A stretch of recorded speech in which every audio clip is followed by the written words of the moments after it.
Ben Ennis is here. Hi. This feels so Gen Z to say, even though they probably never say this, but how much is Lane Kiffin in your algorithm? A lot. Yeah, okay. A lot. Good. Okay.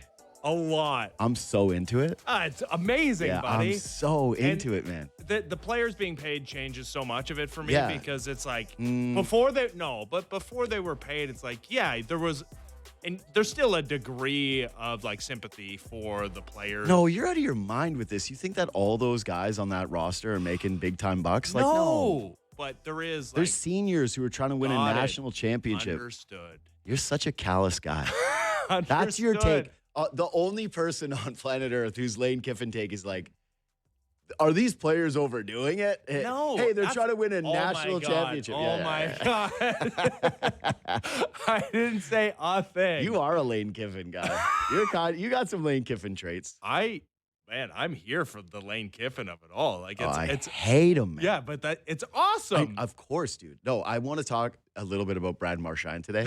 Yes. And how what he does is art, right? Yeah, of course. Marchand does this thing. He throws out this quote. I don't have it in front of me, but it's about the media, right? Yeah. We played it like 3 times this morning. Yeah, it's incredible. Yeah. And you don't deserve a job if you think the Leafs aren't making the playoffs. right. And it's so good because Marchand understands the fan base. Yeah. And what he likes doing is creating havoc. Yeah. So he puts that out there because, okay, again, it's art. It's your own interpretation, right, of Brad Marchand. No one truly knows the artist's design. Yeah. But, But ultimately, what he's trying to do is rile you up as a Yes. fan, being like, you're right, we don't win because the media says things. There's so many guys that immediately you're going to go to someone's Twitter and think, that's the guy that Marchand's talking about. That's the media member that's holding the Leafs back. The reason why the Leafs are 31st in their defense this year, why they give up all the shots. You're not nice enough to them. God, if you could just be a little bit more positive. If these guys, it's because they end the game and they turn on their phones and they're like, who said nice things? And then they see nothing and they go, oh. What a letdown. Oh boy. They go home to their supermodel wives, their mansions. Yeah. And they go, what's wrong, honey?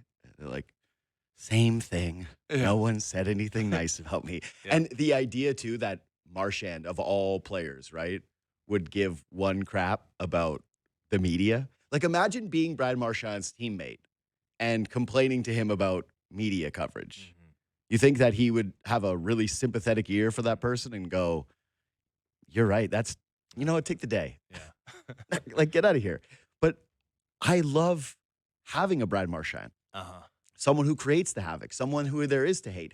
And Lane Kiffin, like, so did you see the video of him at his LSU media conference? Because this is the one that I'm obsessing over lately. No. He lied. You remember when what's Meghan Markle and Prince Harry? Yes. They had that lie story where they claimed the paparazzi tried to run them off the road, and then it turned out that they had tracking, like they could track their vehicle and notice the path of the driver, and the driver sued them and was like, none of this story is true. That we didn't try to get run off the road by paparazzi. We were almost in an accident. They forgot that, the car companies themselves actually have a stake in making sure that their passengers are protected. Right. And so the idea that they drove some hell drive through Los Angeles would not be a story supported by the company hired to take care of wealthy elites. Yeah. Kiffin did the same thing. He told some story about how Ole Miss fans were like trying to run him off the road on the way to the airport. He had a police escort. Yeah, I mean, they definitely were giving him the finger getting on the private Yeah, jet. but he's doing this whole spiel where he's like, and I felt it. I was on the plane and I'm wondering about the decision. But then I landed and I saw the LSU signs and I knew I was home. And he's such a con man. He's got this fake tan. He doesn't actually speak very well. He's not overly articulate to the point where you look at him and go, oh, I can see. How did this guy talk his way into all these No, jobs? he has to be a football genius. Yeah. When he's in the room. College results are there, of man. Course. No, dude. So I've hated Lane Kiffin for a while, but it was a USC thing. I don't like USC. Sure. Really? And, I guess, like Washington, Washington, whatever. It's barely. They're the Don Draper. Yeah, we don't think about you. No. But, Yeah. but it's just so fun to have a villain like this in sports, where this is getting me more into college sports. Yeah, I mean, again, he's great for college sports, and I like my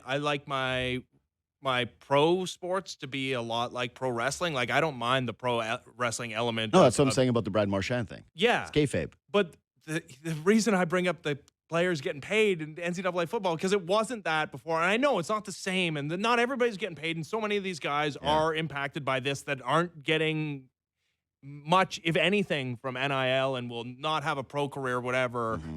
But at least there is that element to it where I can, without any hesitations, enjoy the wrestling of the Lane Kiffin of it all. But yeah, the Brad Marchand, God, what a world that we get to live in where he gets to do this. I felt kind of robbed that Drew Doughty, when he was here with the Kings, was still of the belief that he needed to play nice to be a factor for Team Canada, and then got hurt. But like, he's a guy that you could usually count on to throw a stick of dynamite into his media availabilities. One time a year in Toronto, we didn't get that. So I'm glad Brad Marchand is here and he exists. I do want him to suffer some repercussions if the Leafs don't make the playoffs. Like, I want that first media availability if the Panthers are in the first round to say, and then you said, would you like to rehire all those people you fired in Toronto for saying the Leafs wouldn't make the playoffs? No. What I also love, I have the quote now. Quote, if people are thinking they're out of the playoff spot for the season, they got to find a new job. Yeah, he fired them. With the media attention and the fan support that they get, things get blown way out of proportion. The fans' fault, too. They're still a good contending team, end quote. Yeah. He's a master. Obviously not doing his film study as well. Like, hasn't watched the Leafs but this also, season. that's the point. He knows they suck right now. And he's owned them his entire career. That's Brad Marchand and the Leafs is a one-sided a rivalry as it gets. Like, we have this is such a generic classic sports conversation, but it's the whole, do you really have a rivalry with someone if they just dominate the whole thing? Like, there was a little bit of online discourse about Bears-Packers because they're playing each other this week. Right. And did you see Bob Costas and Al Michaels did their Mount Rushmore of sports rivalries? No, and they had Bears-Packers up there. They took it off, but they threw it up there originally because Michaels just started going to try to give the fourth spot, and he threw Bears-Packers up there, and I went, okay, if you're Al Michaels' age, you can, and you have to respect history. Yeah. But there also has to be a level of some back and forth between the two teams. Yeah. And there's nothing between the Bears and Packers other than utter Packer dominance throughout basically my adult life. So you can't put that on there. And Marchand is basically the same way with the Leafs, where we view him as a rival player, a guy who owns the Leafs, but really he's papa.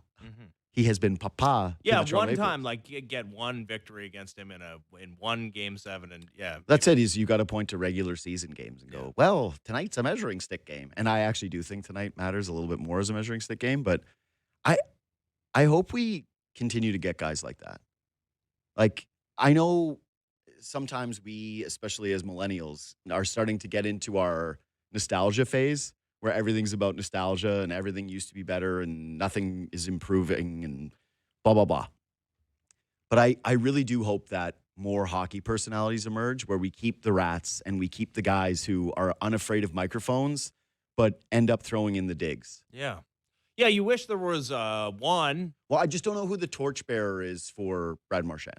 Like, who's the next guy? Yeah, like, I don't know who's the next Doughty, who's the next Marchand. Doughty's different, obviously. Schaefer, like, he's been pretty good.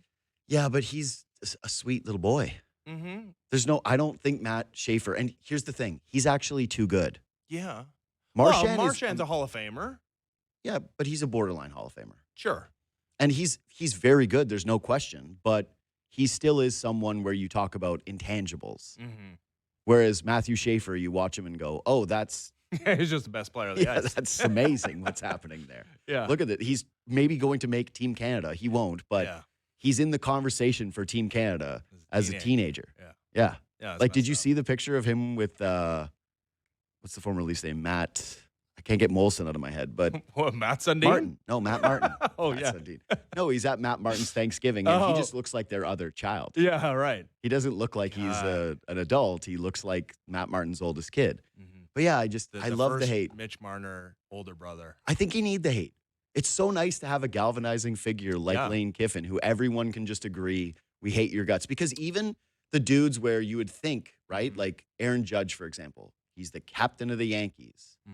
And the Yankees aren't the same. And Aaron Judge is, dare I say, a touch likable. Oh, yeah. The Dodgers are turning into that. Yeah, but do you hate Shohei Ohtani? Who do you hate do you hate Mookie Betts? Do you hate Freddie Freeman? Like, out of the individuals. I hate Blake Snell, I think. So do I. But Blake Snell, he's not important enough.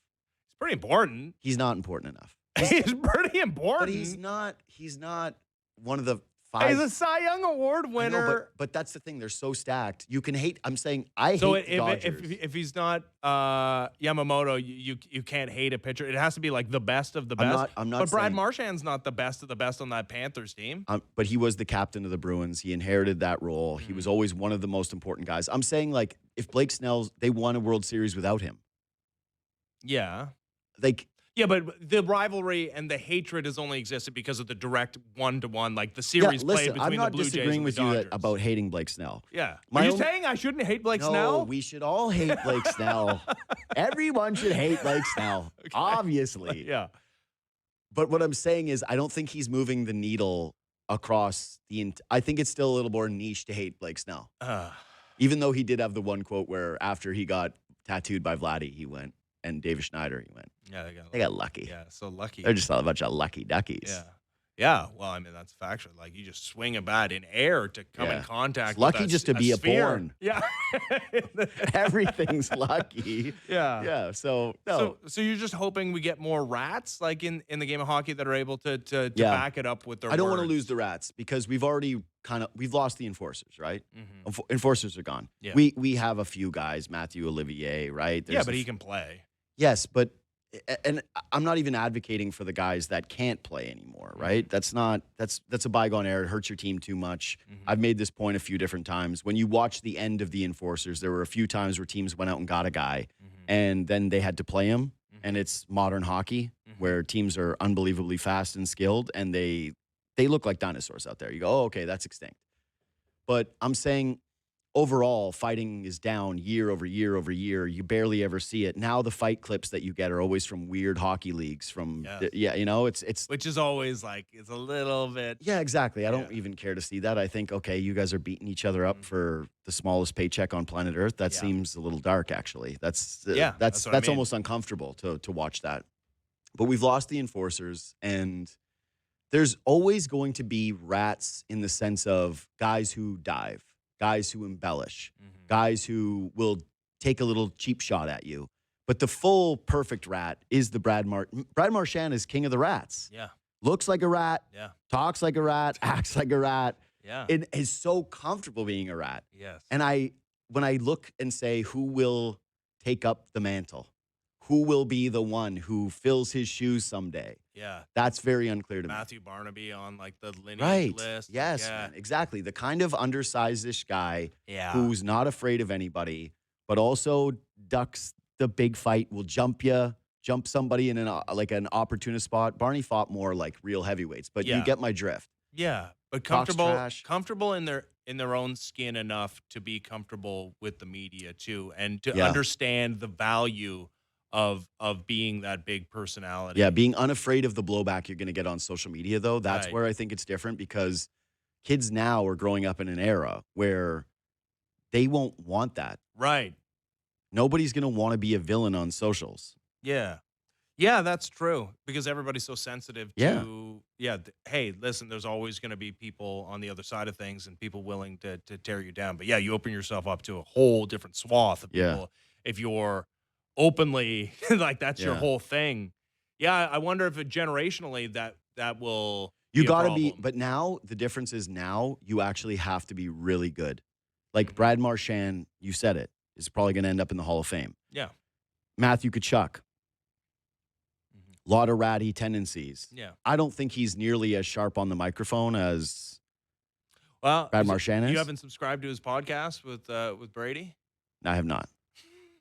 I'm sure it's good. Are you? No. I told you, the only former player pod that I think there's been two that really hit for me. And one is Chicklets and the other one is the Jeff Teague podcast, which is the greatest clips on the internet. Every time the Jeff Teague podcast comes around my timeline, I get so excited. I've actually watched one full show because they had Gary Payton on. So I was like, ooh. Yeah, and say what you will about the Kelseys and whether you're sick of their whatever. I'm so sick of it. Yeah, but Jason is legit. Like, he is like one of the best broadcasters going right now. As you hate former athlete. Canada, eh? You hate Canada, eh, bud? You really hate Canada. Oh my God, there was nothing more embarrassing than like forcing him into the apology tour after. No, I know. That's the worst part. But that's it with the Rats. Is that that's why the Brad Marchand thing is so perfect. Yeah, he's never going to apologize. There's nothing that's controversial whatsoever. All he did was create infighting. He threw a stick of dynamite into Toronto, into the middle of what already is a festering pool of anger and people bitching about who is not positive enough, who is too negative. But he did it to us. He didn't do it to the players, too. He did it by, like, actually boosting up the Leaf players. But so in that way, it is a little bit different than, like, the Barnaby lineage. And, like, on the ice, it's a different deal. But if he's licking people's faces. If you're competing with someone, yeah, you're competing with them. You want to go for the same job, let's say. Don't you want them to be resting on their laurels? You're like, man, you're good. Yeah. Nobody knows how good you are. No, I understand. You It's don't need 3D to chess. Yeah, listen, I get that. I understand. Yeah, Man, kill him with kindness? Nobody, I understand. Nobody knows how good you are is the problem. That's what the issue is. It's not you and your work ethic and the way that you perform. It's everybody else. Yeah. No, keep performing the way you've performed. It's worked so well. You're a contender. It's not, man, such bad breaks you guys have gotten losing all those game sevens in which the best player on planet Earth has never scored a single goal in one of them. No, it's He's the media. You You just keep hammering away at that door. Eventually, it's going down. Has to. If only, Year 50, it'll be going down. If only the guys on Leafs Talk would just go on and say all the good things from the game. It would change everything. Yeah. We'd be living in a different timeline.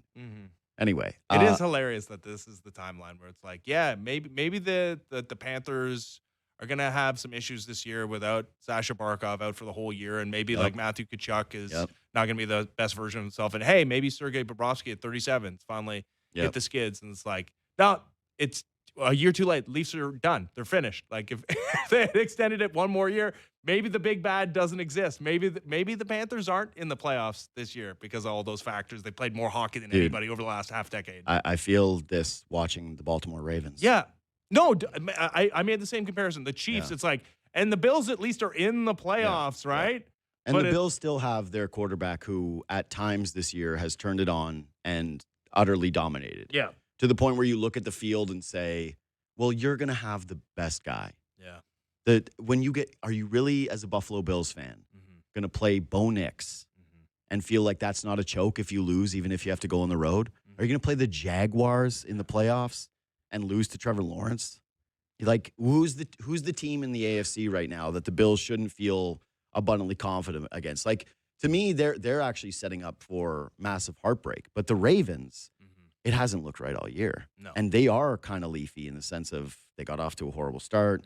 And this is what the Leafs probably will do. I think the Leafs will get around the playoff picture, more like the Ravens will. Yeah, I think the formula for that is like pretty obvious. Like just keep getting goaltending and like end up probably top 10 in save percentage. And the power play like stinks, but it's not going to be this bad. Yeah, like, just be around it, and they'll hover around. And that's the same thing as the Ravens.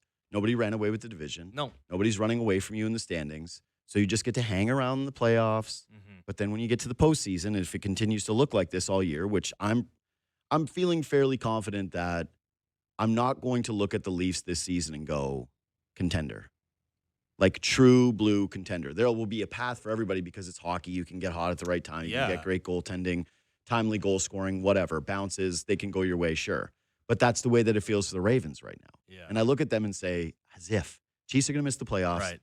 You might get in, and they could face the Denver Broncos, and I would go, oh, no, Denver's – I'm feeling pretty good about Denver in this game. Yeah, and to further the comparable, it's like both Lamar Jackson and Austin Matthews just need all the stem cells in the world, like injected directly into whatever parts of their body that is ailing them the most. Yeah.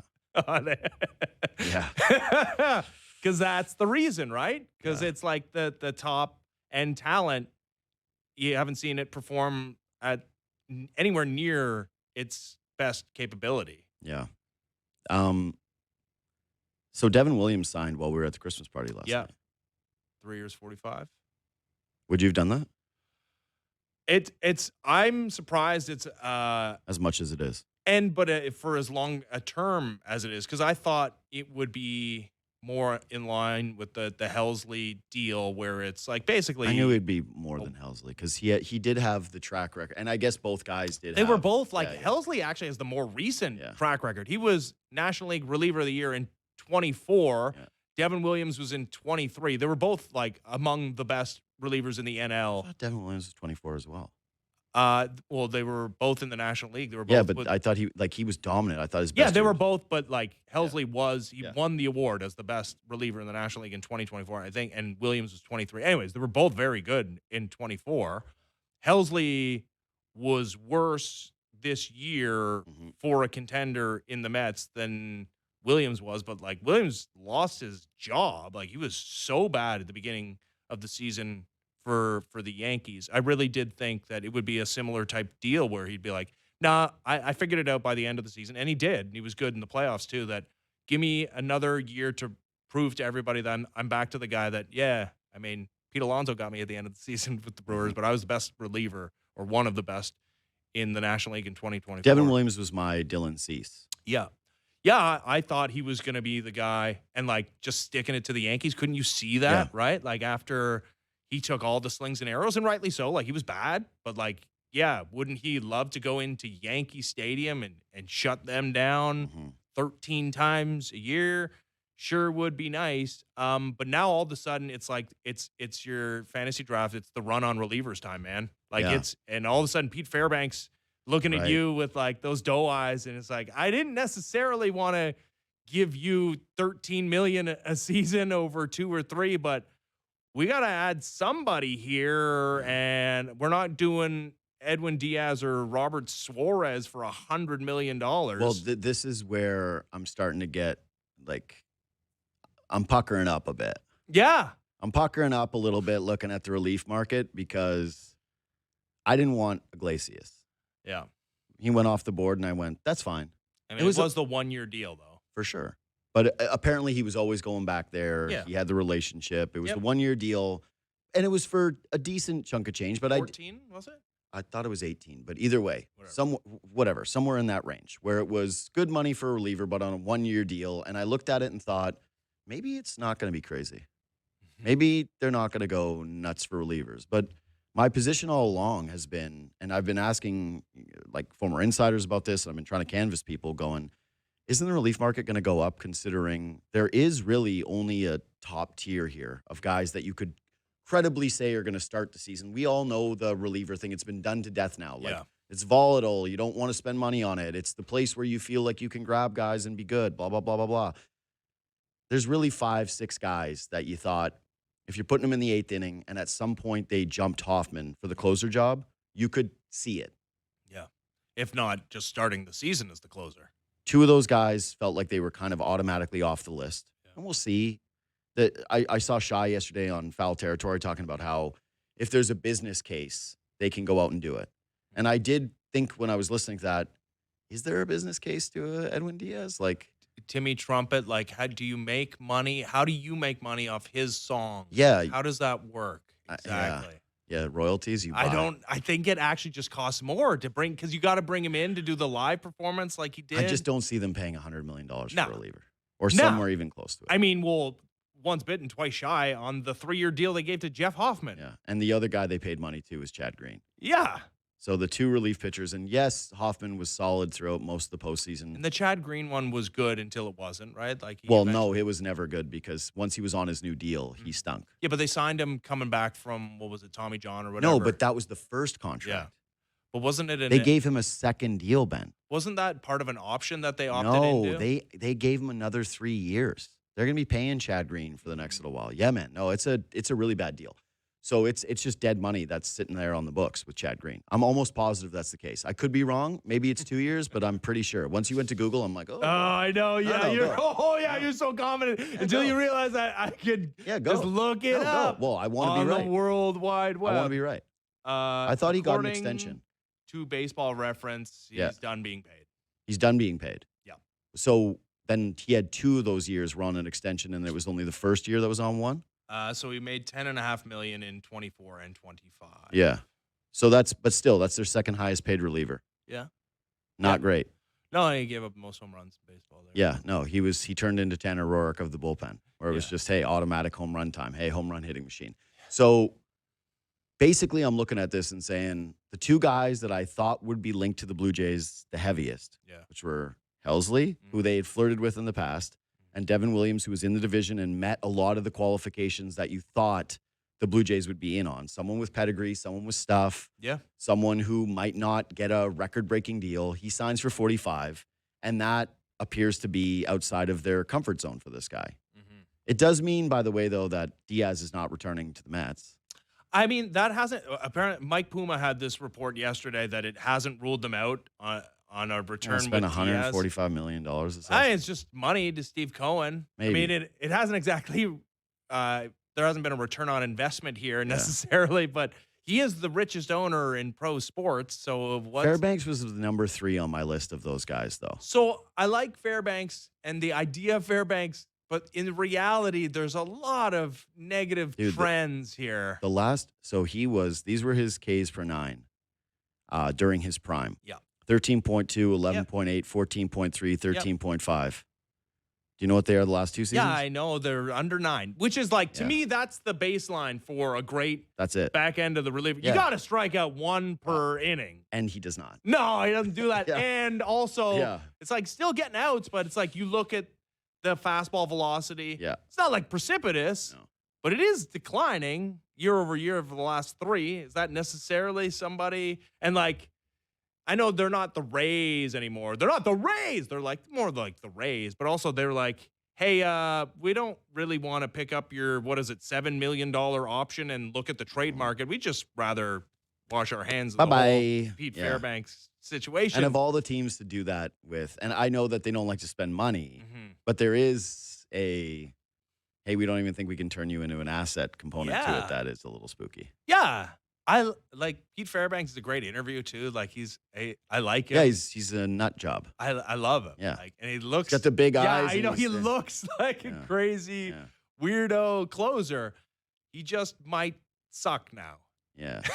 And that should supersede any perceptions you have. In the division, got it. And he's turning 33? Yeah. I mean, here's the thing though. If you get Pete Fairbanks, you're not putting him in the 9th inning right away. Where I think is a Helsley or a Williams. Yeah. Those guys. We're getting it immediately. You think Williams?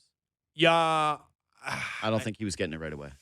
I mean, he was so good by the end of the year and was pretty close to back to his normal self. All I'm saying is I think the way they would have done it was Hoffman starts the year in the 9th and they let him lose the job before they handed it to one of those kind of guys. Yeah. That the only dudes that would immediately jump him would have been Diaz or Suarez. And that's fair. I don't know. And especially I was wrong about the Chad Green contract. I could be wrong with this. The Devin Williams of it all too. And I know the home run, the Rojas in the 9th inning of Game 7 lives large in everybody's mind. And it's hard to get away from that being there's no bigger home run to allow. But Devin Williams is a pretty big home run allowed. Yeah. Pete Alonso in a... Yeah, but the bar for the regular season is, will you not set the home record? Yeah. Yeah, for home runs allowed? Yeah. Yeah. Because there were real times when I was at Blue Jays games. I referenced this on the show a lot of time throughout the season. Yeah. Where Hoffman would come out, and I'd be sitting in my seats. God, what a and roller. Everyone around me would start to moan and start to throw the takes out. No, it was a roller coaster because it started off so well in the when he kissed over to the Orioles bullpen or their dugout, it was, wow, the Jays got an absolute gem. Dude. He's going to be loved here. And then kind of figured it out by the end of the regular season and then got the 9 biggest outs of the American League Championship Series, stranding the 60 home run hitting American League MVP runner-up on deck in a 1-run game. In Game 7 of the American League Championship Series, then gives up the game-tying home run in the 9th inning of Game 7 of the World Series. It's just he's just a wild ride of a season that at moments like the beginning of the year was I could not been more convinced that Jeff Hoffman was the guy, because it wasn't just the results, it was like the attitude, the strike throwing, everything. And then I watched what it looked like in the middle of the season. It was awful, awful, awful, awful stuff.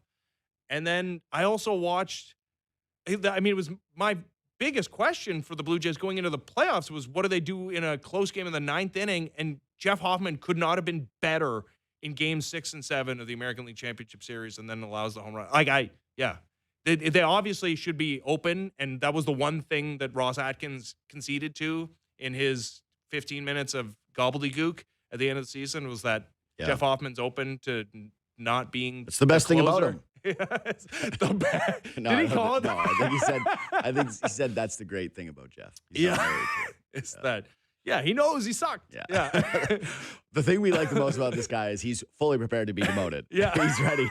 He's totally prepared to be demoted. Yeah. But yeah, could I see a bounce back, and maybe there was some learning about overusing him at the beginning of the season, that paying dividends at the end of the season? Sure. No, but you need a backup plan. But this offseason is not a success as much as I'm all in on Dylan Cease, and man, getting one of Tucker or Bo. It's not a success until you get another big time reliever. That feels harsh to me. If you got Kyle Tucker and Dylan Cease, I can't sit here and look you in the eye and say this offseason was a success because they didn't get Ryan Helsley. It's easy to say because they are going to get a reliever. It might not be any of the guys that we're talking about. But this is where I will go with it. Is at this point when I'm looking at it, I'm not sure Pete Fairbanks is an upgrade over Sir Anthony Dominguez. Yeah, I think that's fair. He's different because Sir Anthony's thing is like walking people, and Pete Fairbanks' thing is like, I don't strike anybody out anymore. But that's it. Is last season, Sir Anthony, he struck out more guys. Yeah. He just did. He was a better strikeout artist. And he's flawed, but that's the way I feel about Pete Fairbanks. He's got the pedigree of being a closer. Yep. And so there's definitely, you and I are both believers in the thing that we've heard from every relief pitcher ever, where they're like, there has to be an attitude to you that is different from a lot of other guys with great stuff. Yeah. And I think Pete Fairbanks certainly has that. When he steps into the 9th inning, no part of him, I believe anyways, based on my viewing of him, is afraid. No. That he's had the success in the role that he's had because he's got that confidence and he's had the stuff.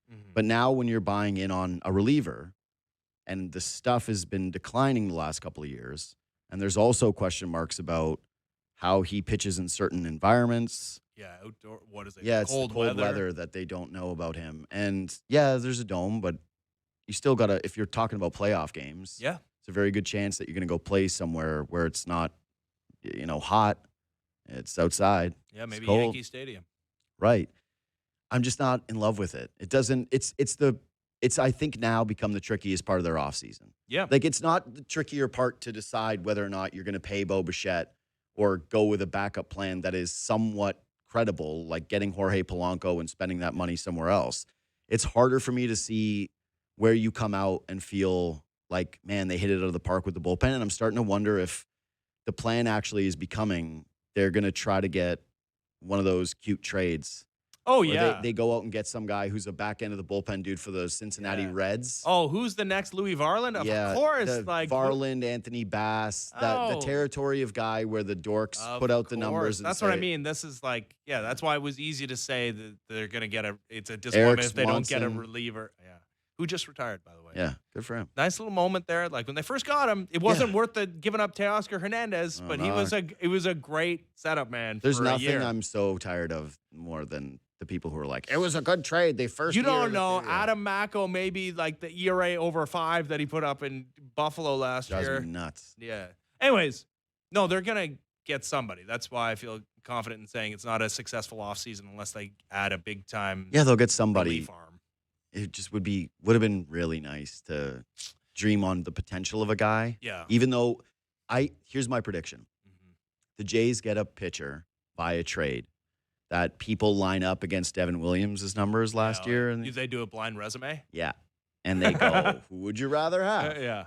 And there's discourse and debate amongst the fans as to who they should have gotten and how smart the Jays were. And The only thing about Devin Williams is that, like, and maybe it's just Yeah, I'm not crazy about Devin Williams. It's just that it was Devin Williams and Helsley compared to the rest of the drop off. Yeah, the Krusty. Yes, Yeah. compared to Krusty. Yeah, no, it's the Williams thing. It's like the attitude of the closer. It's like, and maybe this is just the results matching what I saw with my eyes, but like I saw him melting down so often, and it was so enjoyable to watch. Yeah, it was especially enjoyable for me because I lost a bet on the Brewers in the playoffs, and I texted you, this guy's a loser. Yeah. And I said I would have had to capitulate and go, no, I'm a big Devin Williams believer. And then he stunk with the Yankees, and I went, I told you. I was right. Yeah. I was right based on one inning of baseball. Yep. That felt good. That always feels good. Yeah. But, you would have convinced yourself that, he's got the closer stuff underneath all that baggage. Yeah, but I watched him slink off the mound a number of times and thought that not my closer. You never want to slink. No, he was no a slinker. Slinking is not good. No. Okay, we're gonna take a quick break, but I do want us to come back and talk a little bit about also a little bit of AL Beast is back. That are doing, like AL East is a beast. Yeah, is kind of. Oh, you're buying the Orioles and Ryan Helsley? I'm noticing. Okay. I'm noticing. First, it's Leafs game day. Score a Popeyes chicken sandwich for only $6 in classic or spicy. Make it your new game day tradition. Get your $6 sandwich at a Popeyes near you. Quick break and more good hour.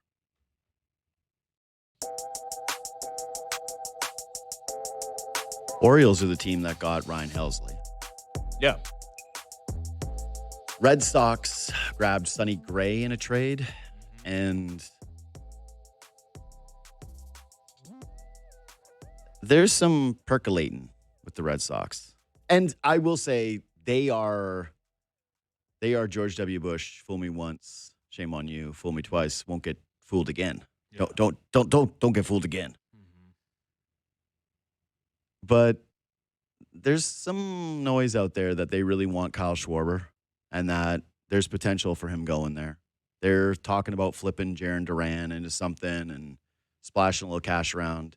The Yankees are in a weird spot where they had Trent Grisham opt in to what was like a $22 million a year deal that they thought he wasn't going to take.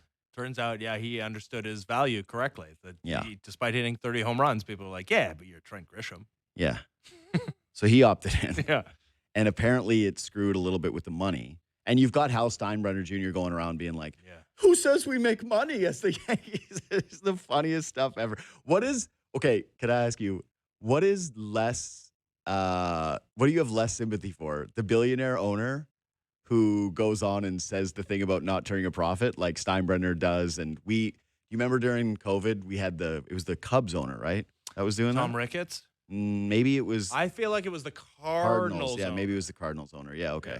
Either way, when it's an owner who's crying poor, or when I saw an interview with Odell Beckham Jr. the other day where he's like, sure, I made $200 million, but it's actually more like $120 million, and then you got a lot of things. And he's sitting there with Ryan Clark, who's nodding his head like, so true, so true. Not even really that much. The finger thing means the taxes. Yeah, just you don't even. What people don't understand about rich athletes is they're not that rich. Yeah. And then you have this lifestyle that you got to take care of. Dude. You got to maintain it. No one gets that part of it. No. You got to have a lot of nice cars. Mm-hmm. You want to be a part of a yacht club. Mm-hmm. It adds up. It adds up. Yeah, it's still the owners because the players, once you stop playing and you have lived that lifestyle, then the money goes away. It's like, it's not coming back in. If you're the owner, it's like, but this sucks. Sell the team. The difference. Make your $10 billion, Hal. Totally. What I would say in terms of just to play devil's, I agree with you. Yeah. It is the owner because they are billionaires. Yeah. They have and again, they're sitting on an asset that at the very least, if you own an NBA or NFL, MLB franchise, at any point in time, you can just do what the Boston Celtics guy did. Where he went, got a championship, $6 billion, please. Yeah. And you're set. You're fine. You never have to worry about being broke. And I know they got you always hear people, well, they've got stockholders and the investors and the other minority owners. I'm like, Who are you talking to that has the but it's- sympathy for these? I'm pro not saying sports team sympathy. I'm owners? just saying that people do put that. Smart guys go, well, what about the minority owners and what about the shareholders and what about anyway? The athlete one is funny to me, like the Odell, and we've seen this a million times from guys, but simply because they are complaining about how people think they're overly rich, but it's never like, hey, we actually only come home with a couple hundred. They're so much wealthier than the people who buy the jerseys and who are fans of them. Yeah. That I'm like, because if you're a billionaire, you don't really have that perspective ever in life because a lot of these billionaires inherit it. A lot of these billionaires are looking around and going, yeah, just like I'm so rich, I'm not connected to anything in reality. That's why you see some of these guys talk, and yeah, it's spooky. Yeah, Hal Steinbrenner never had a real job. No. Daddy made a good investment. But if you're a professional athlete, almost every case you had a normal life, so you should be able to understand, like Charles Barkley when he talks about the millions of dollars versus Odell where he goes, I wasn't even really that rich. And you go, okay. Yeah, how much is milk? $100? Yeah, that's it. Okay, so American League East. Yeah. Last couple of years, I think the prevailing narrative around the division has been it's kind of wide open. Hey, there's no really great team. And yes, the Yankees, I think, are still very much the wild card in this because maybe they don't sign Cody Bellinger because he's too pricey for them, which is weird to think about with the Yankees. But they're getting Garrett Cole back, and I don't think enough has been made of the rotation where they're going to have Cole, Schlittler, and I know Fried, the Blue Jays dominated. But outside of just the specifics of how you feel about a matchup against them in the playoffs, like they are getting Garrett Cole. Yeah. That's pretty impactful. No question. Assuming that he is healthy. And I have a hard time believing they're not going to do something splashy at some point in free agency. So you look at the Red Sox adding Sonny Gray and potentially a Schwarber and trying to bring back Bregman. You look at the Orioles not deciding to close their championship win. I know it's only a relief pitcher right now. It's Ryan Helsley, but there's some buzz about even them being in on Kyle Tucker. They're not getting them, but at least they're in the mix. And then there's the Yankees who are the wild card. Are you so it doesn't seem to me anyways, like you've already kind of answered the question with your face that What? just that you're not buying into the idea that the American League East is going to be like materially more difficult next season. Oh, it already was difficult. There were 3 playoff teams in the American League East, right? Like the Red Sox are like, I know Red Sox fans feel like it hasn't really happened for them, even though what was Bregman making $40 million last year? He made a lot of money. He was great in the first half until he fell apart because he's aged in the second half, and I don't know if they bring him back. But, yeah, and Schwarber has proof of concept there, obviously spending time in Boston. But, no, they have one of the guys in Garrett Crochet, right? Like, they already have a guy that is, I mean, it's him and Scooble in the American League right now, you would think, unless Garrett Cole can get back to that. But there's at least a path where he could.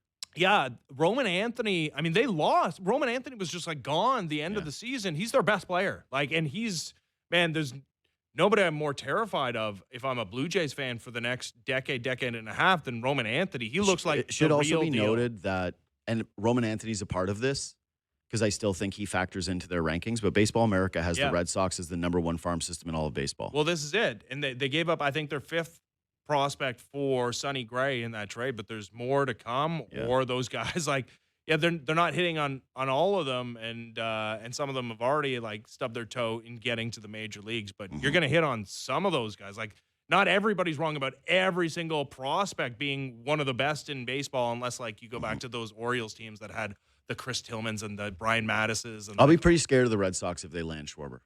Yeah, the Red Sox are a scary team as currently constructed. And again, gave the Yankees all they could handle, of course. It's just like Roman Anthony and potentially Bregman. Yeah. And then you throw Kyle Schwarber in there. Yeah, in the 3 wild card system, though, there's enough room for everybody, really, because the Central stanks still. And, I mean, there is so Tigers also have what is viewed as one of the better farms in baseball. Yep.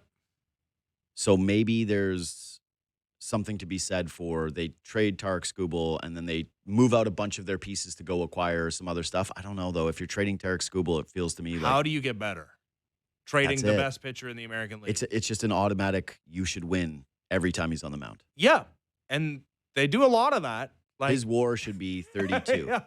Yeah. But no, I mean, it already was the American League beast last year, right? Like it already was back to that. And no, nobody won 100 games. But the Jays did win the division, and that felt pretty impactful, especially throughout the run where we got reminded of how important being at the Rogers Center is. Oh, yeah. No, I mean, all these division games are going to be huge. Yeah, I think baseball's in a great spot for so many different reasons. Yeah. But not the least of which is like the postseason rules, where it's like there's 2 buys, right? And man, how important was that as well for the Blue Jays to rest up for those 5 days before the division series? You didn't have to face those, like the Schlittler game. Yeah. Like that can just happen to you where a guy, and it did happen for them, where Trey Savage went out and dominated the Yankees to the point that could have, like that can flip and just be you in a wild card series. And that has been them. That's all they've known is wild card losses. They face the Twins. Oh, they could win. They lose. Hey, Alek Manoah's in his prime. He's going to be going against the Mariners. You lose. Yeah. I don't know. It's one of my little sneaky fears. I think it's going to be a lot harder to win the division next year. And it's why when I'm preaching about the aggression and going out and spending real money, and how when they say things like, well, you can replace Bo with somebody and get a little cute and do this and that. And I look at it and say, I'm not as confident that you're going to be able to return the same results from the regular season the following year if you start to do things like that where you're removing real talent and replacing it with lesser. Yeah, no question about it. I mean, it wasn't easy to win the division this year. Yeah, you won by a game. Like, literally tied the Yankees, but won on the basis of the tiebreaker scenario. And again, like it's the baseball is now at a spot where, there's more playoff teams than ever before, and more teams are in it until the end. But there was so much on the line, even within the playoff structure, being a top 2 team, having home field advantage, getting the bye, winning your division. And you play so many games that it's just like it seems unlikely we'll ever get to a point where, like in the NBA, it's like the regular season's just a nothing and just get in and sure, top 6. But we've now seen teams. I was going to say the Dodgers felt a little that way this year. I mean, but I guess they were never in jeopardy of missing the playoffs, but I'm sure they would have liked to have avoided. I mean, the Reds are a bad example because they were such cannon fodder, but like generally speaking, that's a more credible team than the Reds you have to play. No doubt. My only point to that is they're so talented with so many incredible players that it didn't feel as the way that rushing Blake Snell back. The way that it felt for the Blue Jays when it looked like they were going to collapse down the stretch and botch that lead, it felt cataclysmic, and it was a 5-alarm fire. Yeah. Versus what was happening with the Dodgers, where it was just, hey, get in. You just won. We're feeling good about the way that you're going to perform in the postseason. And the National League did have a playoff team like the Reds, and that was always going to be the case, that a Redsy-ish team, the Mets are, I guess, a little bit more threatening, but nobody was scared of the other team that was getting in the National League. Yeah. With the American League, you are going to be afraid of the other team that's in the wild card. Yeah.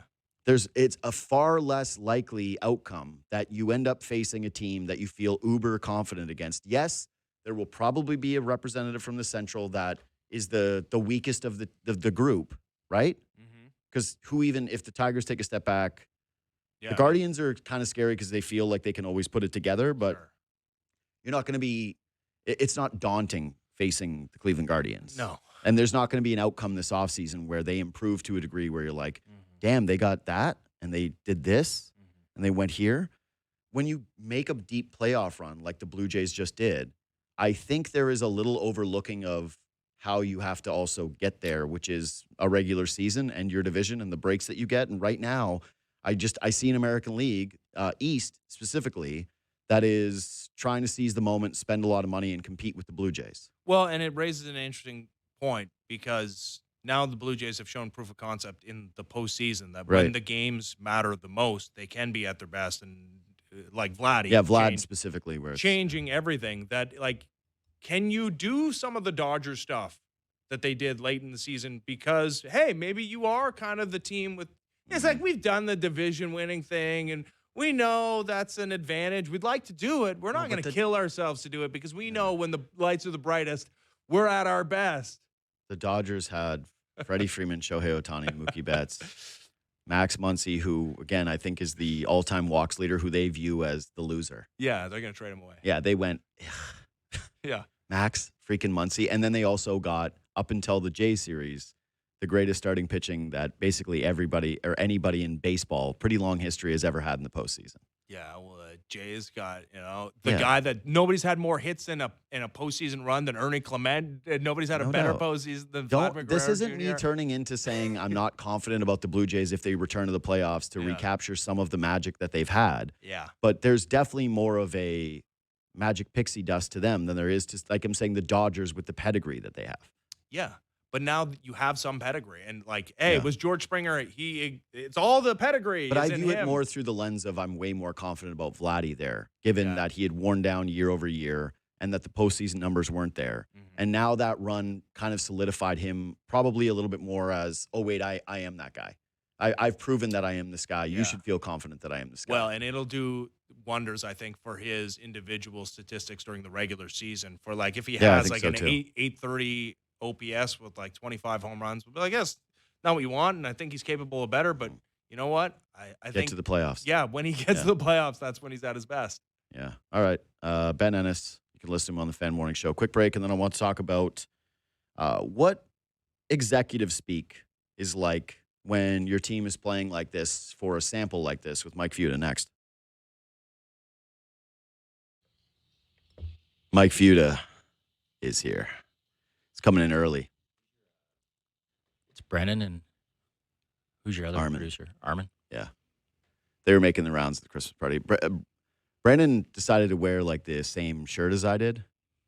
And I couldn't stand. Different. Yeah, but I couldn't stand next to him for very long. I went. Yours filthy. Why? You should stand right now. No, it was like. It's like twins, Jack and the center for the Raptors. I needed to get away from Brando. I love him to death, but we were standing there looking awesome. like twins. Great kid. Awesome. Yeah, Brandon's awesome. And so is Armen. Both really good guys. Armen works the room a little bit more, though. Brando's more of a quiet guy. I was curious. Armen's been all around longer, isn't he? Yeah. But he spins around the room, and he's not afraid to interrupt a conversation and jump in there, introduce himself. I like that. They're a good balance, man. I got two guys where one, I basically have to. Do yours alter? Do you rotate? I got my two guys. But so last year, did you have the same two guys? No, but that's because Brandon wasn't hired yet. Okay. Yeah. So we hired. Brandon was our intern. He was really good. Yeah, he's the man. Really sharp He was actually guy. very articulate talking to you about football too. Yeah, but you gotta genuinely threaten him with violence to get words out of him. Like the last bit of toothpaste. Yeah. I have to just be like, talk! And then that would scare him. Yeah. That wouldn't get more. Say something. That wouldn't get more out of him. No, he freezes up. But he's an awesome guy, and they do great work on the show. Yeah, but you left early. Well, I left actually at an appropriate hour, which is rare for me at those things. And this is where I get jammed up. I got to do the 9 o'clock show. So, and Ennis, same thing, where we're the only guys, everybody there is a late night.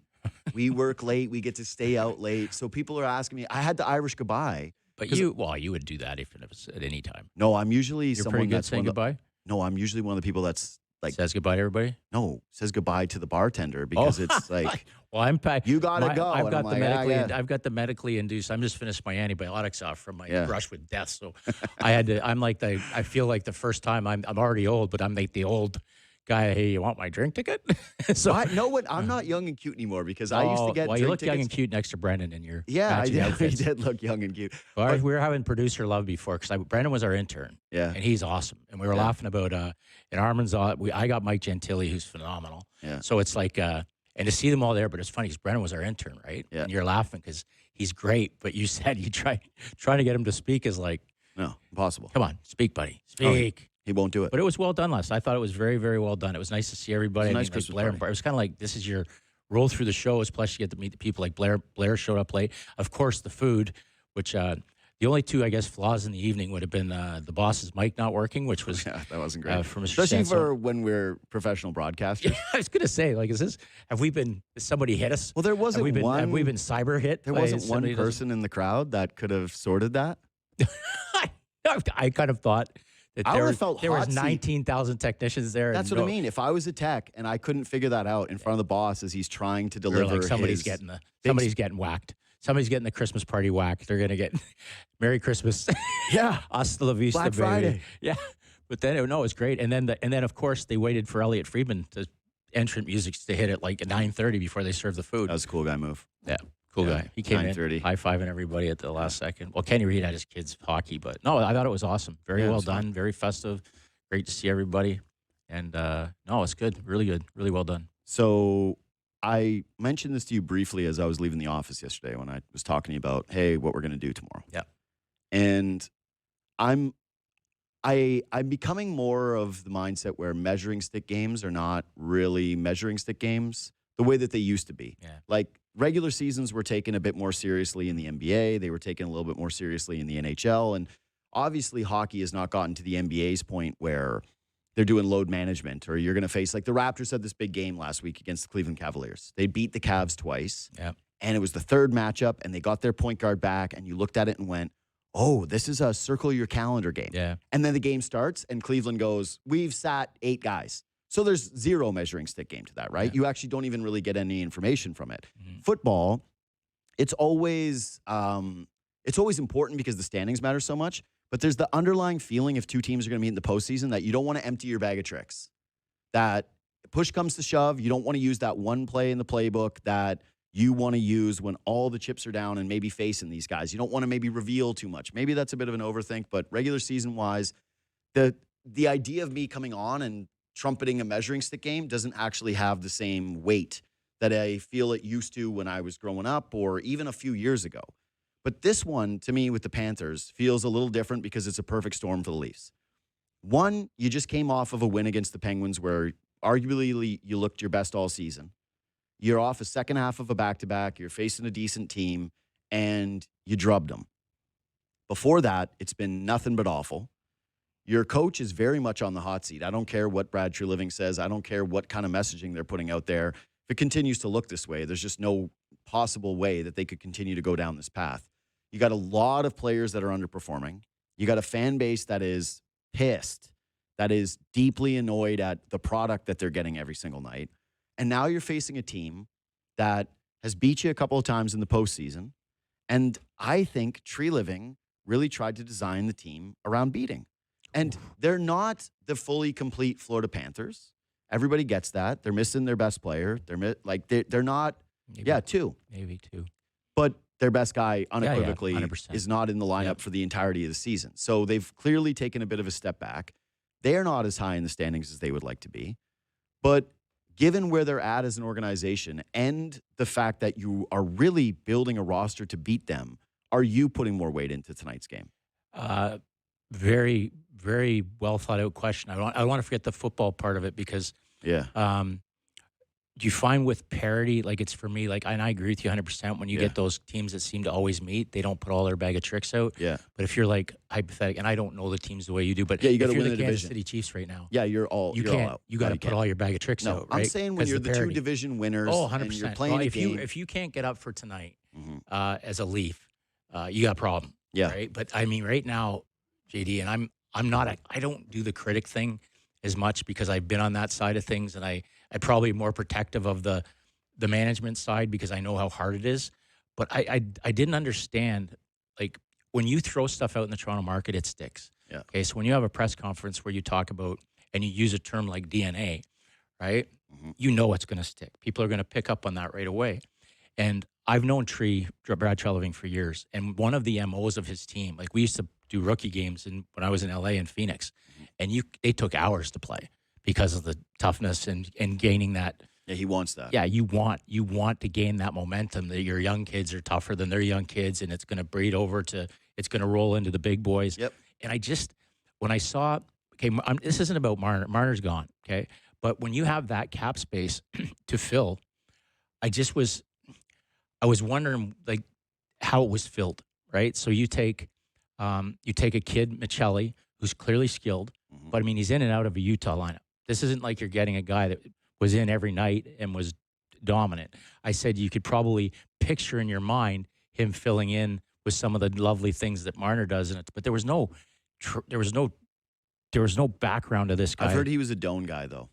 He is. Yeah. But these are the things. These are the decisions. So there's a few things that when you pick up what they said, when Keith Pelly spoke at the beginning of the year, he went out of his way to say that the coach now has a lot more say in personnel Yep. decisions. No, they pushed that out there a lot. Like, Basically, he was like the AGM. He said it. Like, I love this chief. And he's going to be a part of our decisions. So if you start to break down the decisions, you look at Donor going about for Michelli. You look at some of the decisions that have been made. going to bat for Joshua. 100%. Yeah. He had him in, and then my thing is, when I did my kind of background on Dakota Josh, I was like, I heard when you see certain shifts, like players that were there was a shift in St. Louis that they were like, oh my God, we got Tom Wilson. Yeah. And then you don't see it again for long stretches of time. I have not seen Tom Wilson. Well, no, you haven't. And I mean, the measuring stick, honestly, for his, he played really well on Saturday. But if that's the measuring stick, still, we got some work to do. I think it's, for me, it's always like baby steps with guys like that. When But you're I don't see a guy that has proven to you, like somebody was on me the other day and said, we got to surround him with better players. Yeah. Like, he doesn't have that kind of, like, you're telling me you got to start building lines now around to get Dakota Joshua going? He should be a self-starter. And obviously, Chief felt that he could get to him in a certain way, and it hasn't happened. The other name that's like Mystery Alaska to me is, like, Brad likes to have some stink around, right? Some grit. And that's why the Ryan Reeves was last year, right? And whether they misused him, couldn't find a fight, he was there. Now they bring Pizzetta, he's on Robidaw. I mean, he doesn't play for the Marlies. So I don't know, somewhere along the line, when a general manager makes a move like that and you never see the guy, there's got to be some little disconnect between the coach, the coach fills out the lineup anywhere you place it. So when you start to see the lineups, that's where you see maybe there's a disconnect. And I just see the cap space was, generally speaking, taken up with those three guys. They've been all drastic underachievers. I hope, and now I said, if you're a guy, and that's why I mean, it's so easy when you're a guy to do something special to get noticed and get your teammates hired. Totally. And that's why I think it was the Montreal game, and somebody said, oh, you just want to fight it. No, it's not. But the game started. Stetcher got run through the board by Jack-Eye. Yeah. And Dakota Josh, he was right there. And he just looked away. Even at the end of the game when he got into it with the big Jack-Eye. Yeah, it was fake. It was. It's like you can't. It was a hold me back fight. Yeah, there's certain things you can't mask. And when you flick your channel around at night and you see Jonathan Huberdeau stating the length of the ice to come to Coronado's, that's when you see general. It's a reaction. It's interior. It's in you. Yeah, it's not forced. Yeah, not these fake, I'm going to protect my teammate because I read it somewhere you're supposed to do it. Yeah. It's a natural thing. And that's why I wonder about this team. But to your point, tonight I think is a measuring stick because you could have anybody pulling on those jerseys. Yeah. That's the team that ended your run and embarrassed you really in games 5 and 7. Badly. So forget the fact that Barkov's out. Forget the fact that Tanev's out. This tonight should be a chance. We just came off a game that probably not arguably, is for our best 60 minutes. We are going to go in. We're going to win all the little battles, and we're going to come out on top. This is a big game. And if they don't, I mean, even if they go in, Matt, we were talking about a little bit last night, JD, is if they go in and if they win a game they're not supposed to win, it's still they need points. But they should go in and decisively win this hockey game. And that, to me, might push them on. Like, you now start to see a little bit of consistency to what they have going. And but do you feel? Could you put your head in the pillow last night and say, God, we're going to get the best version of the Leafs tonight? No, and so I've been talking about this for a couple of weeks now, how I'm not seeing how it is supposed to come together. Like, there's not even enough flashes for me where I see them play a certain way where I go, all right, that's a contender. And I'm not doing the playoff thing. That's nice, and I get the criticism. I've seen the other side of this. I've debated a million different Leaf fans, and I've got buddies who say the same thing and have given me the take like, maybe you want them scratching and clawing to get in the playoffs so that there's more urgency for the spot and that they get hot at the right time and blah, blah, blah, blah, blah. Fine. What I'm saying is the bar for me is they're not supposed to be a playoff team. They're supposed to be a contender. And in what is a watered-down Eastern Conference where it looks quite flat, especially at the top, I want to see more nights from this team where they look like a group that has a ton of continuity, that has an identity, and that is on the path to go win a championship. Because that's what the city wants. We're done with the first round playoff thing, right? We're done with the second round playoff thing. It's about winning in the window where you have these players. So inspire some confidence in me. And yesterday I had this take of they're going to have to put the months together where they look really good for me to start to change my mind because the sample size is so large. Okay. And I thought about that before tonight's game, and I went, I'm going to backtrack it a little bit. I'm changing my mind just a touch, which is they've got these 2 games, one against Florida, who, as you mentioned, embarrassed you. Doesn't matter who's putting the sweaters on. If you go out there and you kick their ass, and now you've won 2 straight, and then you play Carolina on Thursday and you beat them, to be able to say that you beat the team that knocked you out and the Carolina Hurricanes, who's arguably the best in the East right now. Correct. That's enough positive momentum for your group to actually build something that I can kind of believe in. Yeah. And then the inverse of it is, if you win one of these 2 games and it looks like all the same, you got a bunch of saves in order to win one of them, you get outplayed both nights, you drop one of the games because you get shelled.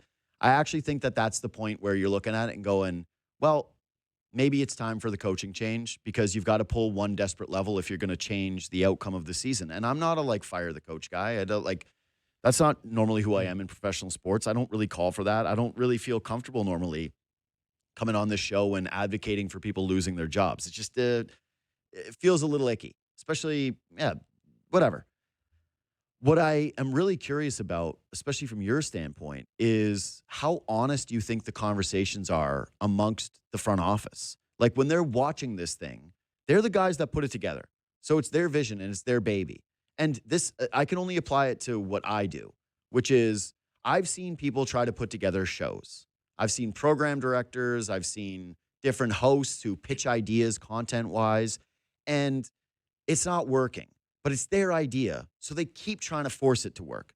They want to try to tinker with it. Hey, maybe they remove a piece and they add another guy around the show, and they go it's something else. It's the production value. It's a different producer. It's somebody that can get bigger guests. It's somebody who can draw more out of the host, whatever it is. They don't want to give up on that vision easily. And I do wonder how, you as someone who knows tree living, who has been in the inner workings of a front office, at what point you get to a season and start to have more raw, honest conversations going you know what? If we really have to do what's best for this organization, it's retooling this team. It's taking a step back to move forward, rather than just compounding the mistakes or putting your head in the sand or thinking like a fan, where you go, well, we just need a couple of wins in a row and we can turn this thing around. But actually applying what you see on the ice to the conversations that you're having in private with the people who matter the most to you.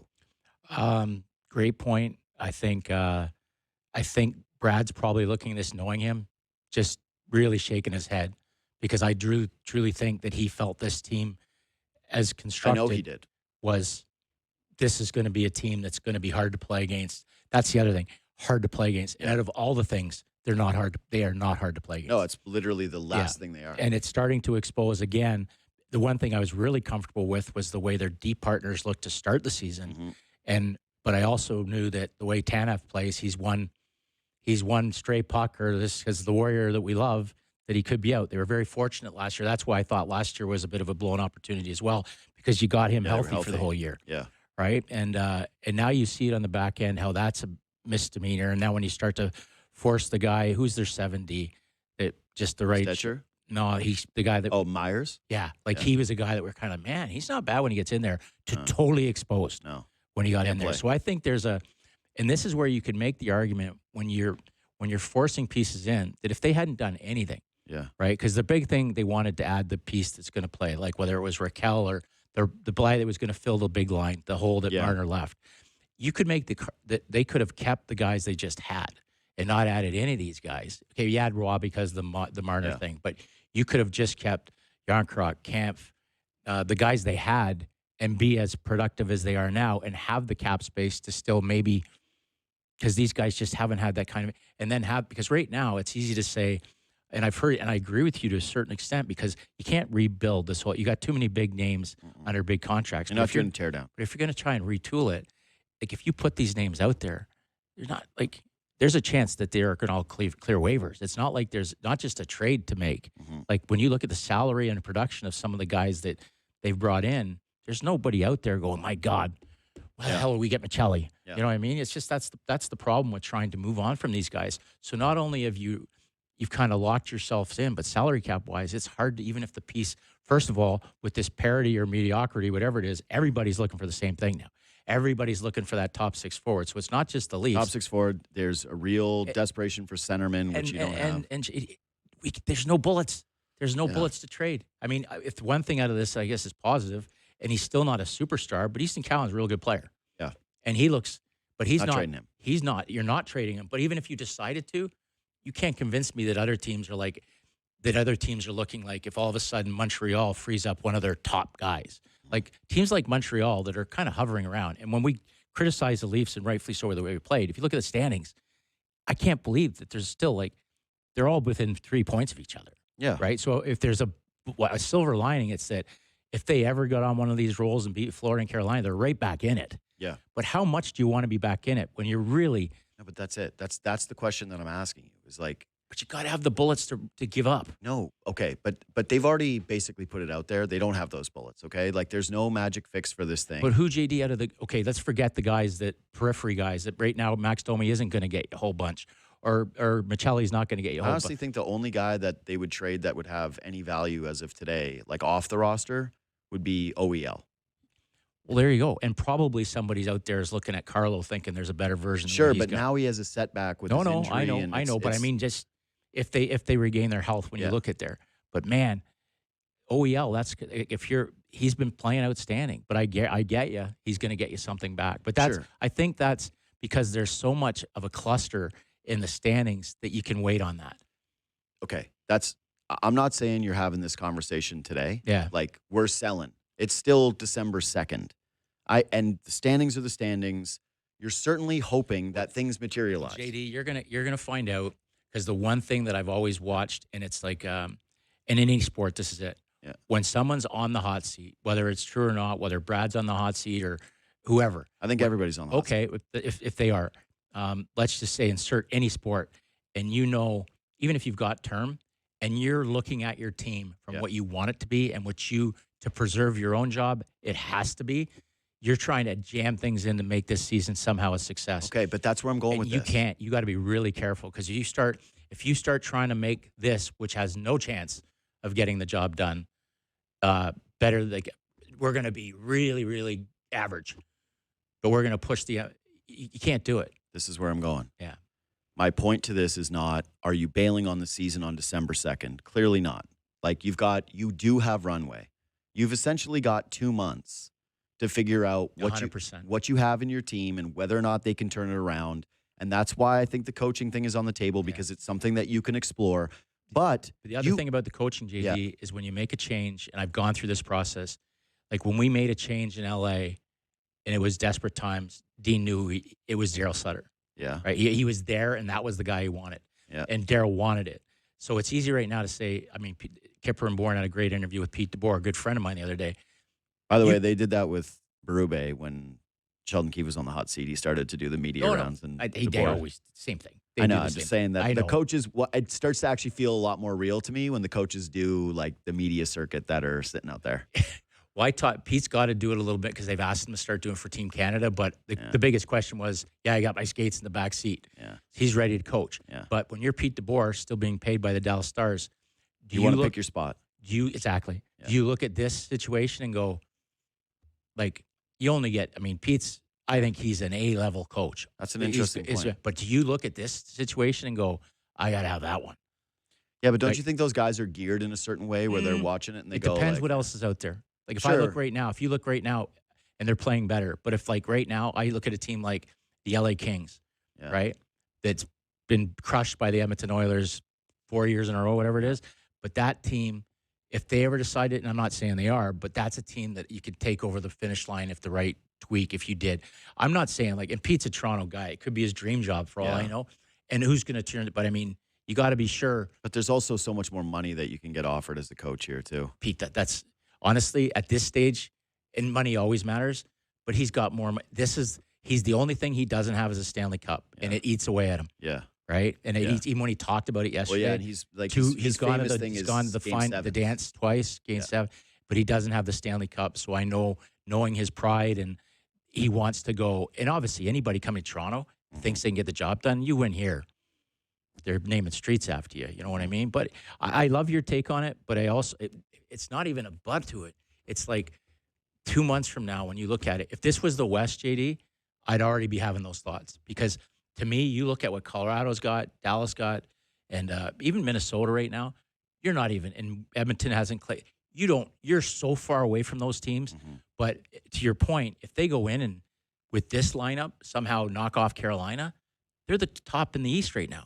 So mentally, I mean, Jersey's got the injuries and stuff, but you're probably thinking to yourself, maybe we are a couple tweaks away from winning the East if this is what we've got. Okay. So let me get this out. Yeah.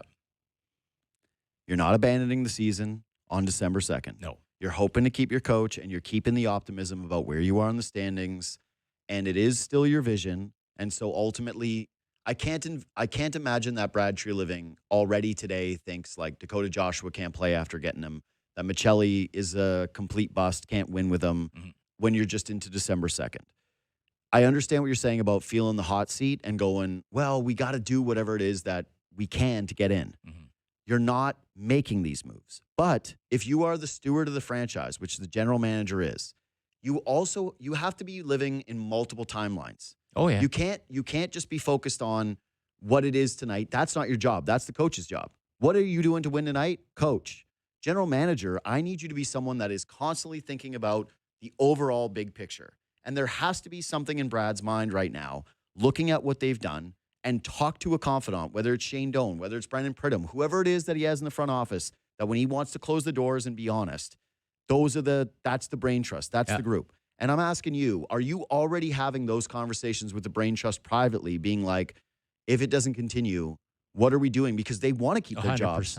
100%. They don't want to lose it. But if you're going to keep your job, I would think that it's a better strategy for you to have a plan for what it's going to look like moving forward and how you're going to pivot, rather than going up to ownership or anybody with eyeballs and saying, what we actually need to do is trade the 2028 first-round pick for a stopgap player that fills in maybe that same role of, is he good without top guys? Is he not driving a line on the third line? Like, you've already got enough of that. Yeah. So when are you having those talks about what it looks like if you have to pivot? Are you doing it now based on what you've seen? 100%. Yeah. But it's not, for me, with Dean Lombardi in LA, it wasn't just about now. It was, you'd bring Jeff Solomon and our capologist, and it was 4 years. You're looking 4 years out. You've got four different things of this is okay, and you don't want to think about it. I know the fan wouldn't think about it, but now you're talking, oh, look when 34's up. Look when Austin Matthews is sure. up, right? Is there kumbaya? Are we keeping him around? Like, so you're looking at these things. There's the one word that you spoke that's common vernacular when I've talked to Brad Treliving is we're in our window. Right? So they're in their window. People might not think, and the window encompasses not only Austin Matthews, but the age of Tanev, the age of Jake McCabe. Some of their Warriors are pushing it, right? Yeah. So the age of Morgan Riley, the age of Brandon Carlo. So I mean, they're one of the your oldest teams in hockey. So it's hard to imagine. Again, it gets back, and I don't want to beat up, but then that's where you start to get frustrated with the lack of results for this group. If the window is in fact closing, it isn't closed. But man, you don't want to waste a season of window, and all these guys are getting a year older, and there's nothing happening. So I would think the parity or mediocrity right now in the Eastern Conference is allowing them to have these discussions. But you're thinking about everything. At what point do we boot towards next year? We got to be better, and that's not it's just too tight right now to think about. But you're having it's discussions. 2 months away. But you have to have the discussions. You're to having prepare them for it all the way. You're having them. How do we add to make this better? Yeah. How do we? If it gets to this date, how do we decide to pivot and subtract? And just, you're not punting, but you never know. The East is so blah right now that you could actually punt and still be okay. But it's the only case for them. and I don't like that. That to me is actually one of your nightmare scenarios when you're a fan. But you mentioned it last night, didn't you? The one I don't understand is I get this whole thing like a joke when I was sick. It was like, is that upper body injury? And they're like, hey, what are you, a leaf? You can't tell us they don't have a that you've timeline. got pneumonia. We don't even know we're still. It almost breeds, and I get that Austin Matthews personally doesn't want people to know what's wrong with him. But when a guy just vanishes, it's hard to fathom. Like now it's like we got to run Wool out and hope Hildeby fills the gate. Especially when part of your identity as a team was having both of Two those goalies guys. that every night they can pitch you, they can win it on their own. Yep. And now it's like, you're kind of like, do I trust Hildeby? I don't. But I mean, he did play well enough the other night to get another start. He's competent, but he's not going to steal you wins routinely. They saw that when he was in net, and the way that they're defending, if you have him in net, you're going to lose more games than you win. Yeah, 100%. So if you are taking that plan, I know we're talking down the line, but you're a former exec, so I just like picking your brain on this kind of stuff. If you're trying to pitch a pivot plan to ownership and you are in that window, how confident are you that you're going to be able to keep your job? You can't look at it that way. And I know it sounds, I mean, and that's what always amazed me about being, I was never in the seat. I was the right-hand man. Yeah. And you've got to be so supportive, but you can see that drain out of the guy that's in the seat because there's meetings where there's nothing like a meeting where you're sitting there going at it with your boss, and all of a sudden the president comes in and says, Futs, can you leave for a second? I got to have a, and it's not you're getting fired, but that's when the owner or the president wants to know what's going on. And I'm sure I've seen success down there, and I see Keith Pelly, who's wonderful, shaking hands and stuff like that. And I was there the night they came back in Pittsburgh late to win, and he was bouncing around looking pretty happy. But at some point, there's going to be those meetings like, hey, what's going on here?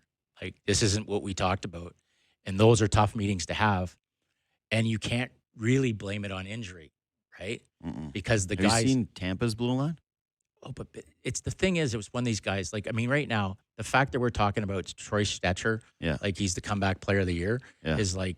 That he feels this important? He's that, but he's jumping up into the second pair. He is. Yeah. But that's not sustainable for a playoff run. In all due respect to Stetch.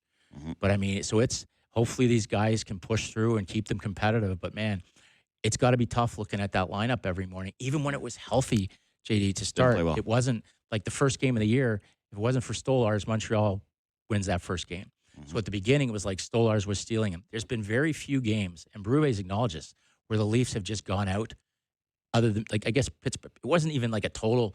It wasn't a 7-2 game, but they deserved to win. Sure. But I would say deserved to win, got wins games. How many? 2. Utah.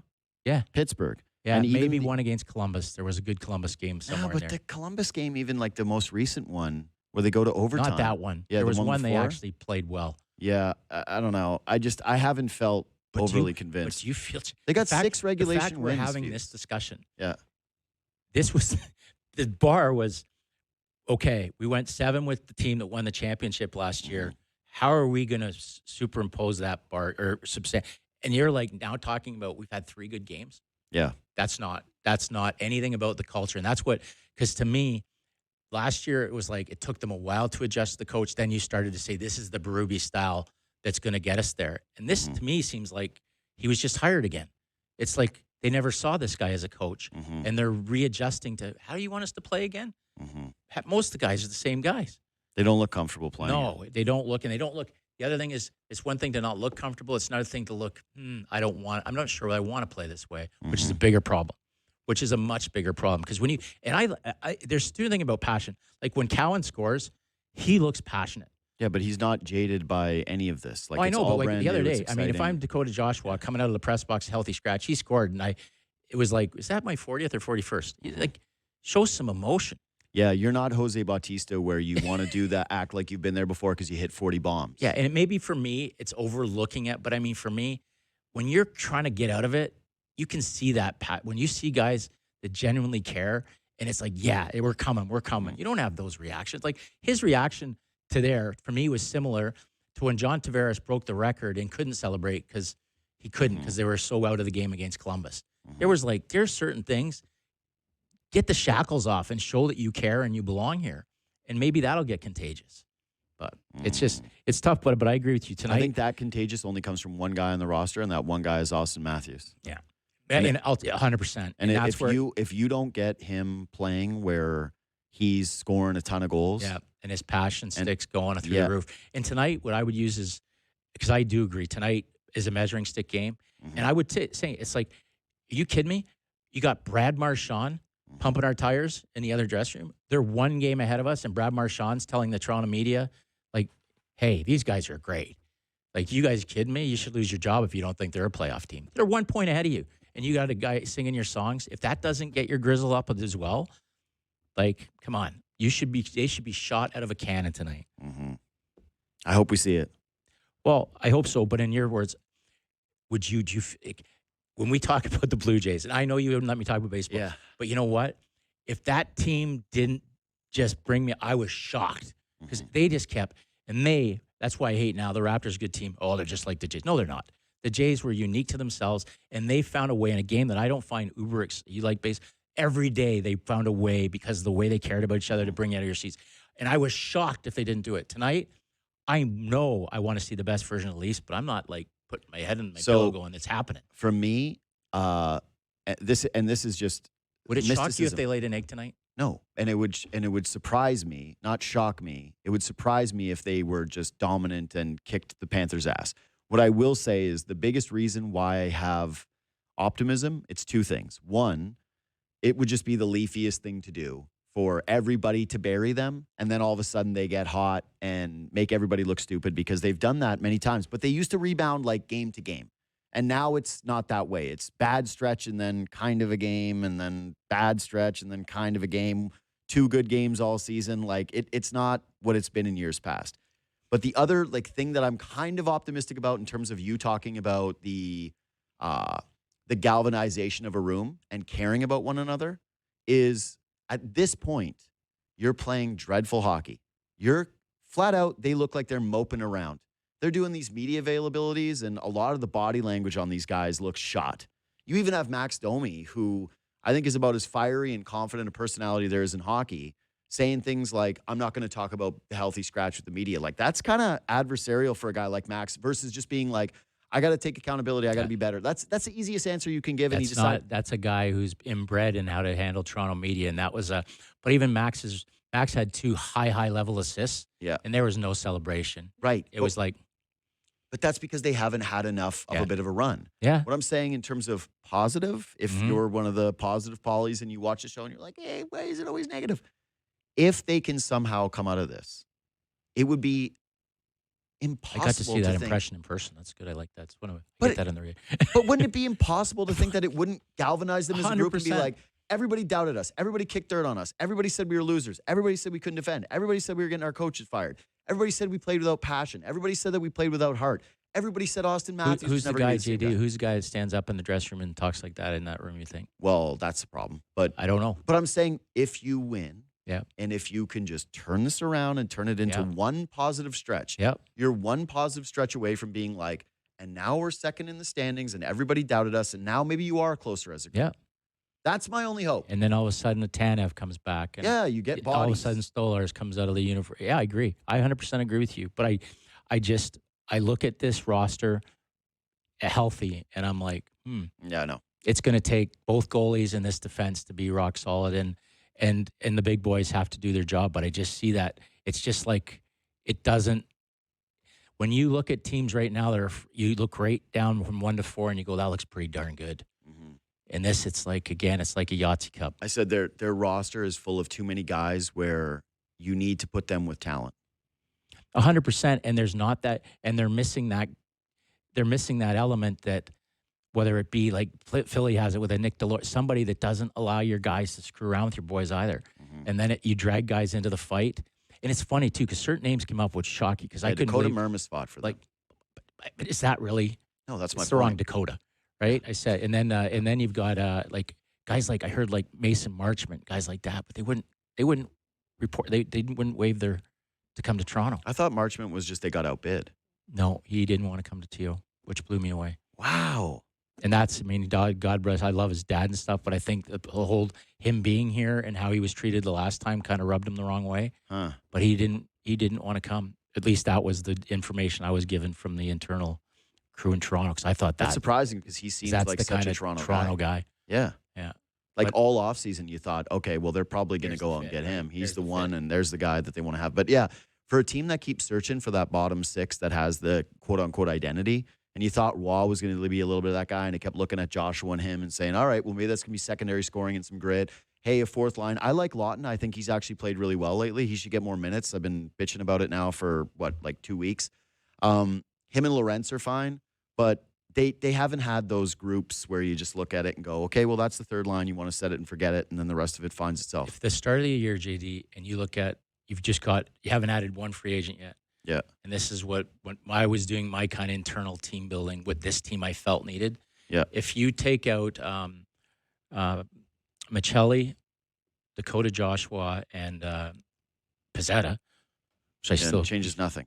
no, and then you add, let's just say you keep Pacioretty, Corey Perry, and Connor Brown, $3 million less caps wise, and you've got your DNA's changed. The funniest thing is they miss Corey Perry the guy every that's year. standing up. Yeah. The guy that's standing up in the room and giving the speech you just said is Corey Perry. Yeah. And it's believable.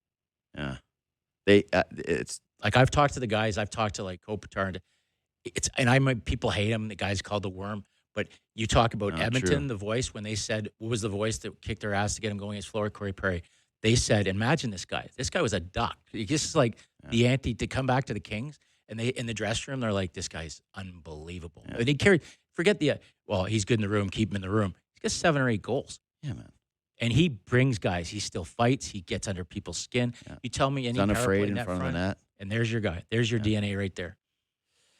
Missed on him every single year. All right, quick break. Today is Giving Tuesday, and there's no better time to give back. Join us to fight for every birthday for sick kids' patients. Your donation will be 3 times matched to fight birthdays for more kids. That's today. So, donate some money, 3 times the match. Donate now at sickkidsgivingtuesday.ca. Quick break, and we'll hit what we missed. We have Armen here for what we missed, who didn't embarrass himself at the Christmas party. So that was a good step for you in the right direction. Before we do that, score a Popeye's chicken sandwich for only $6. It's Leafs game day.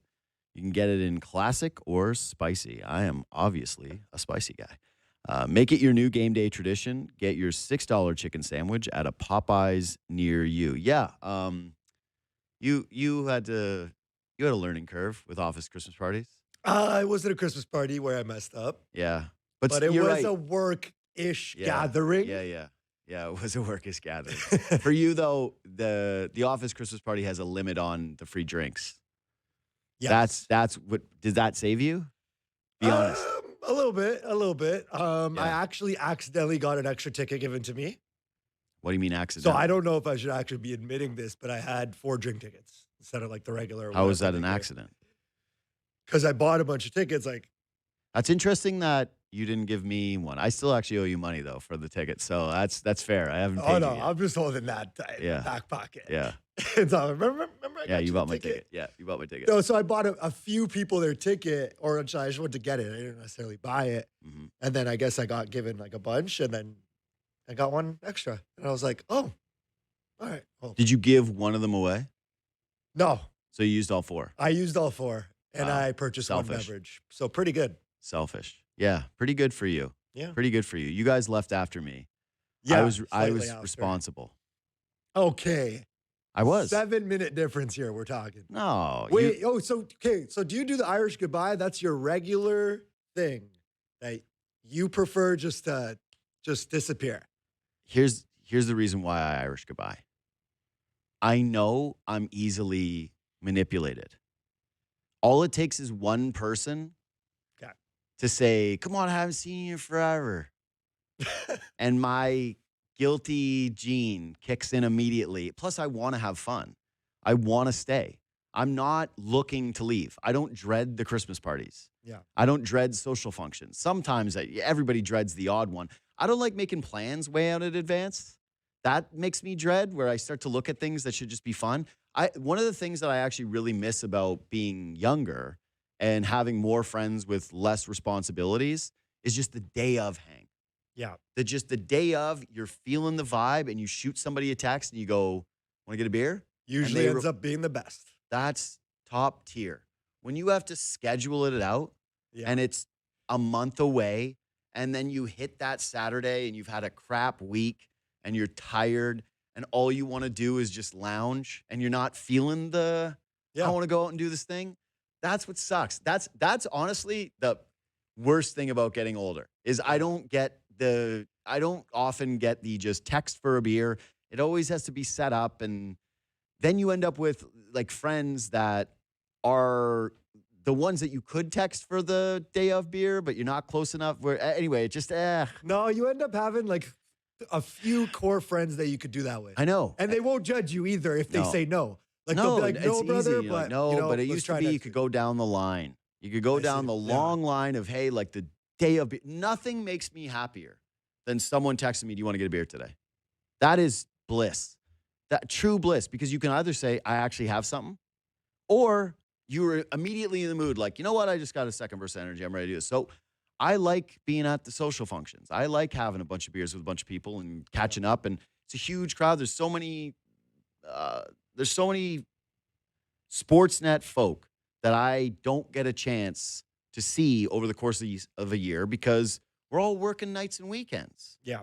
So to try to coordinate amongst a bunch of sports people is next near impossible. For sure. Like, I'm basically working almost every Saturday night, a lot of Thursday nights, and Thursday is like my baby. That was my core night of the week. My favorite night was Thursday. Have a few drinks on the Thursday, do your work hungover on Friday, and then take that Friday off to rest and recuperate, and then maybe you feel like you're going back out on a Saturday again. That's the way to play it, folks. That is, Friday night's the most overrated night. You can't get a reservation anywhere. Like, you want to go get a dinner in this city, somewhere nice, you got to book it a month and a half in advance. It's a pain in the ass. Saturday is usually a little bit easier. You got to rest. You can have the sleep-in day on Sunday. Then it's football on the couch all day. Beautiful. Thursday, Saturday. Those are the nights to go out. Friday's overrated. Friday's for 23-year-olds. All right? You're not hot enough or young enough to be out there in the streets on a Friday night.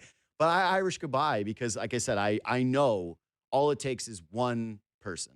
One person to say, and one I'll question. buy you one. Yeah. I'll get it. Yeah. And all of a sudden I'm there until the bar closes and then they go, where are we going next? And then I try to do a song and dance like, well, I should probably go. And they're like, come on. And then all of a sudden I've been that guy every single time. And then I got to come on air and I'm not complaining. I actually really love being like up and doing the show early because I get to be one of the first people in the market to the takes. I wouldn't want to do a show that was later in the afternoon and then everybody's bitten the apple before me. You know, I like immediacy. Yeah. But the only downside is trying to be sharp in the morning and being out with a bunch of sports people who all want to drink and who all get to wake up at noon tomorrow and it's no problem. Yeah. It's a different thing. Office Did you is say a goodbye to little everybody? empty. Did you do a round? Did you do a lap? I did not. You just went. Whoever I see on my way out, Yeah. I'll be like, good night. Yeah, of course. Whatever. That kind Irish of thing. goodbye is not you ignore people on the way out. Well, I got some buddies who like you'll need them. They'll be like, you know what I mean, and they've been gone for like 30 minutes. This Like, is they why didn't say bye to a single soul, and there's only 5 people of us that went out. the only like, way where'd that you go? can true Irish goodbye is if you're a cigarette smoker and people are used to you leaving. Yeah. So nobody's really paying attention to you, and you can just be like, oh, I'm just going out for a smoke. And then people are like, all right, cool, see you in a second. Then you're like, you ain't going to ever see me again. I'm out of here. The SN holiday party is like a little different too, because it's like there's so many people that I want to talk to. Yeah, But there was a lot of people. I had to like gauge my chattiness. This is the first level. time there was a lot of people who I didn't know. Yeah. Oh, I definitely. Yeah. Same here. Obviously. But Yeah, but I've been here over a decade. yeah. So most of the people, I'm supposed to be like in my prime of knowing everyone. And there were a lot of folks there that I had zero, like, you see people's faces around an office. Mhm. You go, like, at least recognize you. For sure. I would say almost half, I didn't even have a clue. I've never seen you before in my life. Yeah. Big team. Yeah, big team. It was fun. Yeah, it was a good holiday party. All right, we're going to wrap this up. I already did all my reads. Yeah, we're good. Subscribe to this podcast, leave 5 stars, reach out anytime on Twitter and Instagram at JD Bunkis. We'll see you tonight for Leafs Talk, Measuring Stick Game.